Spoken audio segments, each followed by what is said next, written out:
Peace of the Lord Jesus Christ with you. My name is John Ghanem and I am from Yemen, an ex-Muslim. I gave up Islam in front of Kaaba 2014. But in Islam, if you give up Islam, there is death penalty. रुकिए, अभी video बंद मत कीजिए, क्योंकि आज जो आप सुनने जा रहे हैं वो आपके दिमाग को झकझोर देगा। कल्पना कीजिए, एक व्यक्ति जीवन भर नमाज पढ़ता रहा, रोजे रखता रहा और फिर एक दिन काबा के ठीक सामने खड़े होकर बोल दिया, बस मैं अब मुसलमान नहीं रहूंगा।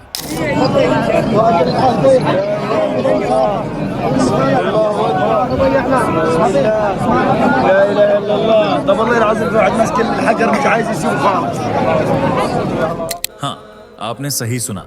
मक्का में उस पवित्रतम स्थल पर जहां लाखों श्रद्धालु सिर झुकाते हैं,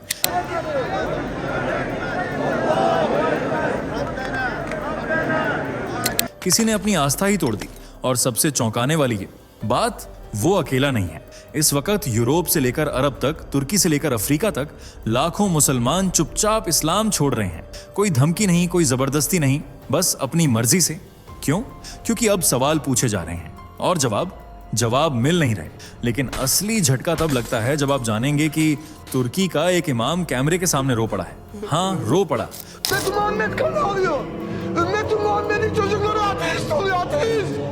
Ben Müslüman değilim diyor.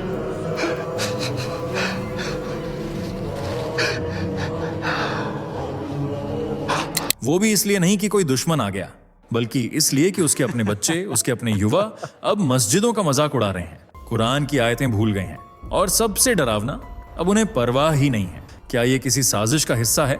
नहीं, ये तो बस शुरुआत है एक ऐसी जागृति की जो अब रुकने वाली नहीं। सऊदी अरब में योग हो रहा है, यूएई में मंदिर बन रहे हैं और मोहम्मद बिन सलमान खुद कह रहे हैं हमें बदलना होगा। अब सोचिए, वही अरब जहां कभी बुर्के के बिना बाहर निकलना गुनाह था, आज वहां की राजकुमारी भगवत गीता पढ़ रही है। वही मक्का जहां सिर्फ एक रास्ता दिखाया जाता था, आज वहां से लोग सवालों के साथ लौट रहे हैं। ये कोई कहानी नहीं, ये एक क्रांति है। एक ऐसी क्रांति जिसे ना कोई सेना रोक सकती है, ना कोई फतवा, क्योंकि जब दिमाग जाग जाता है तो डर खत्म हो जाता है। अगले कुछ मिनटों में आप देखेंगे वो सच्चाई जो आपको किसी खबर में सो नहीं मिलेगी, वो आवाजें जो दबाई जा रही हैं और वो सवाल जिनसे आज पूरी इस्लामिक दुनिया कांप रही है। तो अगर आप तैयार हैं एक ऐसी यात्रा के लिए जो आपकी सोच बदल देगी, तो बने रहिए, क्योंकि यहां से वापसी नहीं है। और जो आप अब जानेंगे वो सिर्फ आंकड़े नहीं, एक तूफान की पहली लहर है। चलिए दोस्तों, जरा जल्दी से कमेंट करके बताइए ये वीडियो आपको कैसे मिला। क्या आपने इसे खुद सर्च किया था या ये अचानक आपकी स्क्रीन पर आ गया और आपने क्लिक कर दिया? सच बताइए, क्योंकि हमें भी जानना है कि आखिर YouTube आज हमारे सनातन धर्म की ये आवाज आप तक कैसे पहुंचा रहा है। और हाँ, अगर आप सच में एक सच्चे हिंदू हैं तो अभी के अभी चैनल को सब्सक्राइब कर लीजिए, ताकि आने वाली हर एक वीडियो सबसे पहले आपको मिले। वीडियो को लाइक करना मत भूलना, ताकि दुनिया को दिखाया जा सके कि सनातन की शक्ति अभी जिंदा है। तो चलिए बिना वक्त गंवाए बढ़ते हैं वीडियो में आगे। क्या आपने कभी सोचा है कि कोई शख्स मक्का जाए, इस्लाम का सबसे पवित्र स्थल, और वहीं जाकर अपना मजहब छोड़ दे? सोचकर ही झटका लगता है ना। लेकिन यह सिर्फ एक इंसान की कहानी नहीं है, यह एक लहर है। एक ऐसी लहर जो अरब की रेत से उठी है और अब तुर्की की मस्जिदों, यूरोप के इस्लामिक सेंटर और हर उस जगह को हिला रही है जहां कभी कट्टरता का किला खड़ा था। आज का वीडियो सिर्फ खबर नहीं है, ये एक चेतावनी है, एक आंखें खोलने वाला सच है। क्या तुर्की का इमाम रो रहा है? मक्का में किसी ने काबा के सामने अपनी आस्था क्यों तोड़ी? सऊदी की मस्जिदें खाली क्यों हो रही हैं? इन सारे सवालों के जवाब मिलेंगे, लेकिन थोड़ा धैर्य रखिए, क्योंकि आगे जो खुलासे होंगे वो आपको झकझोर देंगे। चलिए शुरू करते हैं एक ऐसे सफर की ओर जहां से लौटने के बाद कोई भी इंसान वैसा नहीं रहता जैसा वो पहले था। ये कोई 2-4 लोगों की बात नहीं है, ये कोई गुपचुप चल रही हलचल नहीं है। ये एक ऐसी आंधी है जो अब पूरी दुनिया में गूंज रही है और जिसने इस्लामिक समाजों की नींव को हिलाकर रख दिया है। आज यूरोप से लेकर तुर्की तक, अरब से लेकर अफ्रीका तक मुस्लिम युवा इस्लाम से दूर हो रहे हैं। हजारों नहीं, लाखों। जी हाँ, लाखों मुसलमान अब खुद को एक्स मुस्लिम कह रहे हैं। हाल ही में आई रिपोर्ट के मुताबिक अकेले यूरोपीय देशों में 4 लाख से ज्यादा लोगों ने इस्लाम को छोड़ दिया है। और ये सिर्फ वो लोग हैं जो खुलकर सामने आए हैं। सोचिए, जो अभी चुप हैं उनकी गिनती क्या होगी। ये कोई गुस्से की लहर नहीं है, ये जागरूकता की सुनामी है।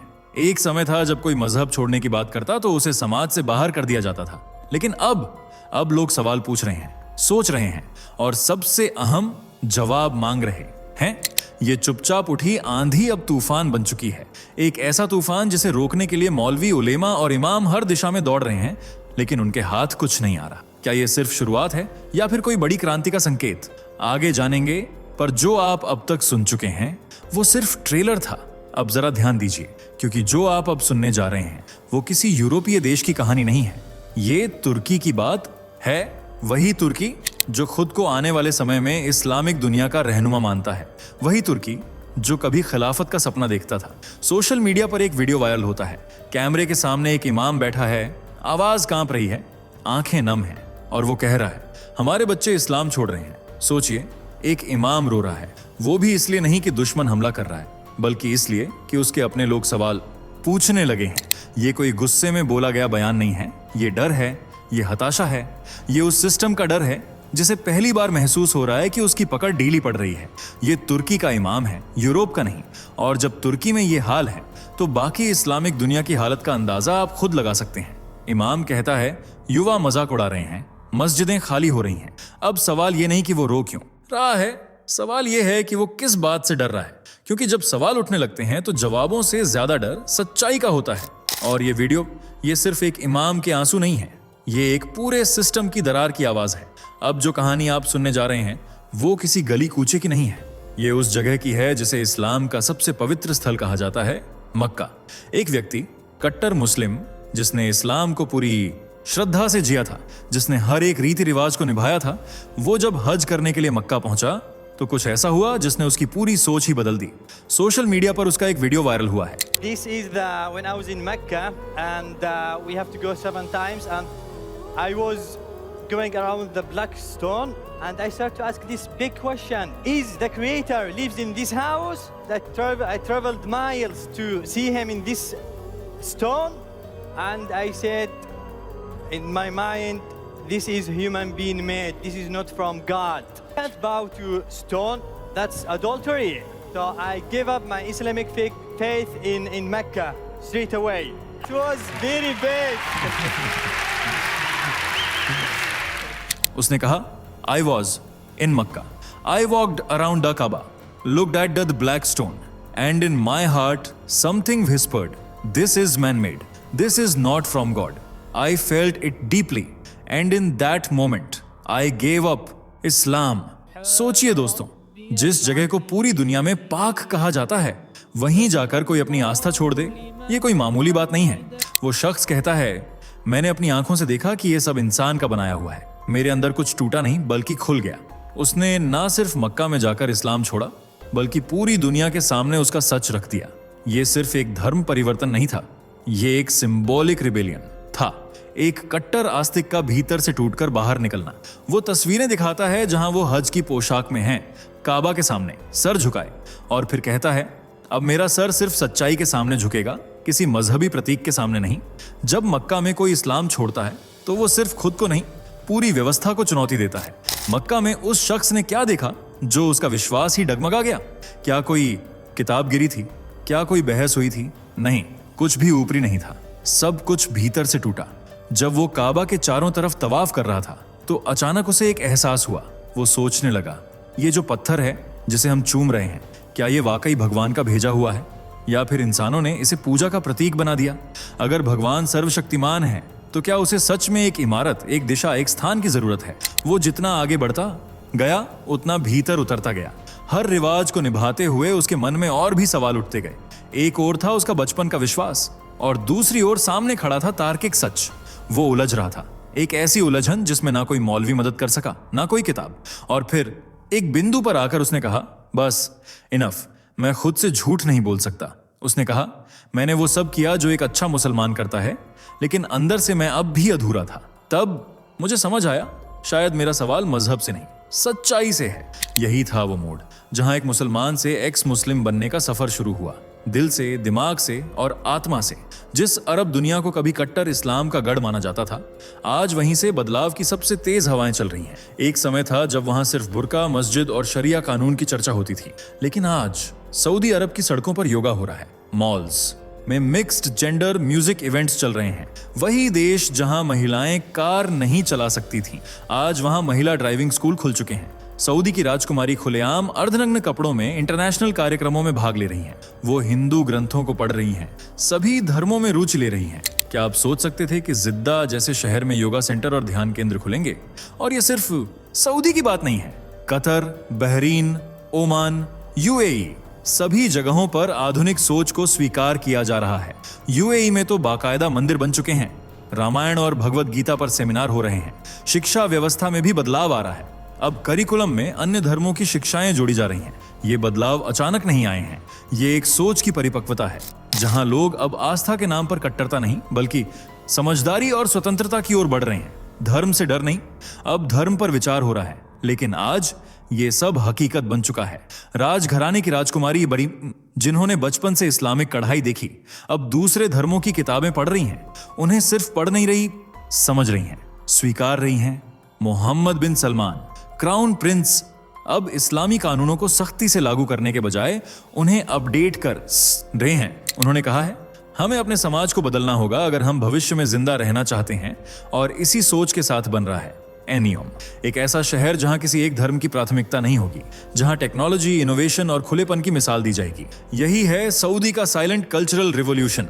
कोई बम नहीं फटा, कोई विद्रोह नहीं हुआ, बस सोच बदल गई, और वो भी अंदर से। कट्टरता की चादर को अब खुद उनके ही शासक धीरे धीरे उतार रहे हैं। अब एक ऐसा दृश्य सोचिए जहां एक इमाम किसी नौजवान से कुरान की एक आयत पूछता है और सामने से जवाब में सिर्फ हंसी आती है, ना श्रद्धा ना डर, सिर्फ मजाक। जी हां, अरब देशों में अब यही देखने को मिल रहा है। जनरेशन जेड, जो सोशल मीडिया, ओपन इंटरनेट और व्लॉग्स की दुनिया में बड़ी हुई है, अब धर्म के नाम पर अंधभक्ति नहीं करती। वो सवाल पूछती है, तर्क करती है और कई बार सीधा मजाक उड़ाती है। हाल ही में एक क्लिप वायरल हुई जिसमें कुछ मुस्लिम युवा से जब कुरान के बारे में पूछा गया तो उन्होंने जवाब दिया, सलावा, कैथल मिसेस, अल्हम्दुलिल्लाह, और फिर हंसने लगे। इमाम चौंक गया, फिर बोला, तुम्हें अपने ही मजहब के बारे में कुछ नहीं पता। ये कोई आइसोलेटेड इंसिडेंट नहीं है, ये अब एक ट्रेंड है। कई मौलवी अब कह रहे हैं, हमारे बच्चे अब हमसे दूर होते जा रहे हैं, उन्हें मस्जिद में लाना तक मुश्किल हो गया है। और यह सिर्फ दूरी नहीं है, ये एक डिस्कनेक्ट है। जहां एक और धर्म पुरानी किताबों में उलझा हुआ है, वहीं युवा अब सवालों में जी रहा है। धर्म का डर अब रेलेवेंस का डर बन चुका है, और यही वो चीज है जिससे सबसे ज्यादा डरते हैं खुद इमाम। अब जरा नजरें मोड़िए भारत की ओर और देखिए कि कैसे पूरी दुनिया अब उस ज्ञान की तरफ लौट रही है जिसे हम सदियों से जीते आए हैं। भगवत गीता, जिसे कभी सिर्फ संत और योगी पढ़ते थे, आज यूरोप, अमेरिका और मिडिल ईस्ट के युवा उसकी व्याख्या कर रहे हैं। योग, जो कभी साधु महात्माओं की गुफाओं तक सीमित था, अब सऊदी अरब के मॉडर्न फिटनेस सेंटरों में सिखाया जा रहा है। ध्यान, जिसे धार्मिक क्रिया कहा जाता था, अब उसे साइंटिफिक माइंडफुलनेस कहकर अपनाया जा रहा है। लोग अब जानना चाहते हैं, सनातन क्या है, वेदों में क्या छिपा है, आर्षियों ने क्या खोजा था। और यही कारण है कि यूएई में मंदिर बनते हैं, अमेरिका में रामायण पर सेमिनार होते हैं और यूरोपीय स्कूलों में ध्यान और करुणा पर पाठ्यक्रम शुरू होते हैं। सनातन सिर्फ भारत तक सीमित नहीं रहा, अब ये एक वैश्विक चेतना आंदोलन बन चुका है। जहां इस्लामिक दुनिया की नई पीढ़ी अपने धर्म से टूट रही है, वहीं सनातन की ओर एक नई जिज्ञासा, एक आकर्षण, एक खिंचाव जन्म ले रहा है। क्यों? क्योंकि सनातन डर से नहीं चलता, ये ज्ञान, अनुभव और प्रेम से चलता है। और यही वो बात है जो आज दुनिया को सबसे ज्यादा लुभा रही है। अब सवाल उठता है, आखिर मौलवी उलेमा इतने परेशान क्यों हैं? क्यों कोई इमाम कैमरे पर रो रहा है? क्यों हर दिन नए फतवे जारी हो रहे हैं? क्योंकि अब उन्हें एहसास हो गया है, जो कुछ उनके हाथों में था वो अब फिसल रहा है। पहले उनका डर ही सबसे बड़ा हथियार था। धर्म से सवाल मत पूछो, आस्था का तर्क से कोई लेना देना नहीं, ये सब बातें अब काम नहीं कर रही। आज का युवा पढ़ रहा है, देख रहा है, सोच रहा है, और जब सोच जागती है तो डर मर जाता है। मौलाना जानते हैं कि ये सिर्फ एक असहमति नहीं है, ये एक जागृति है, और ये ऐसी लहर है जो एक बार उठ गई तो वापस नहीं लौटेगी। इसलिए वो घबरा गए हैं, इसलिए वो फतवे दे रहे हैं, क्योंकि उन्हें अब दिख रहा है, इस बार बात मस्जिद की नहीं, मानसिकता की है। और मानसिकता बदल जाए तो पूरी व्यवस्था हिल जाती है। यही असली डर है, और यही आज उनकी आंखों में साफ झलकता है। तो दोस्तों, जो आपने अभी तक देखा और सुना वो अंत नहीं था, ये तो बस शुरुआत है, एक नई सोच की, एक नई जागरूकता की, और सबसे बढ़कर एक ऐसे युग की जिसमें आस्था अंधी नहीं, जिंदा और जागरूक होगी। मक्का में किसी का मजहब छोड़ देना कोई छोटी बात नहीं होती। तुर्की में किसी इमाम का रो पढ़ना कोई भावनात्मक नाटक नहीं होता। ये संकेत हैं, संकेत उस भूचाल के जो अब धीरे धीरे पूरी दुनिया में फैल रहा है। और आप, हाँ आप, इस बदलाव के सिर्फ दर्शक नहीं, हिस्सेदार हैं। जब आप इस वीडियो को देखते हैं, सोचते हैं और दूसरों तक पहुंचाते हैं, तो आप उस विचारधारा का हिस्सा बनते हैं जो कहती है, डरो मत, सोचो। सनातन का संदेश सिर्फ मंदिरों में नहीं गूंजता, अब वो स्क्रीन के इस पार भी गूंजता है। आपके सवाल, आपकी जागरूकता और आपका खड़ा होना, यही इस आंदोलन की असली ताकत है। इसलिए सतर्क रहिए, जागरूक रहिए, और अगर इस वीडियो ने आपके भीतर कुछ हिलाया है तो इसे सिर्फ अपने तक मत रखिए, क्योंकि बदलाव जब फैलता है तो वो सवाल से नहीं, साझा सोच से फैलता है। मिलते हैं अगले वीडियो में, तब तक याद रखिए, ये तो बस शुरुआत है। दोस्तों, आपकी स्क्रीन पर 2 और वीडियो दिख रही हैं, जिसे देखने के लिए आप स्क्रीन पर क्लिक करें। दोनों देखिएगा, बहुत अच्छी वीडियो बनी है।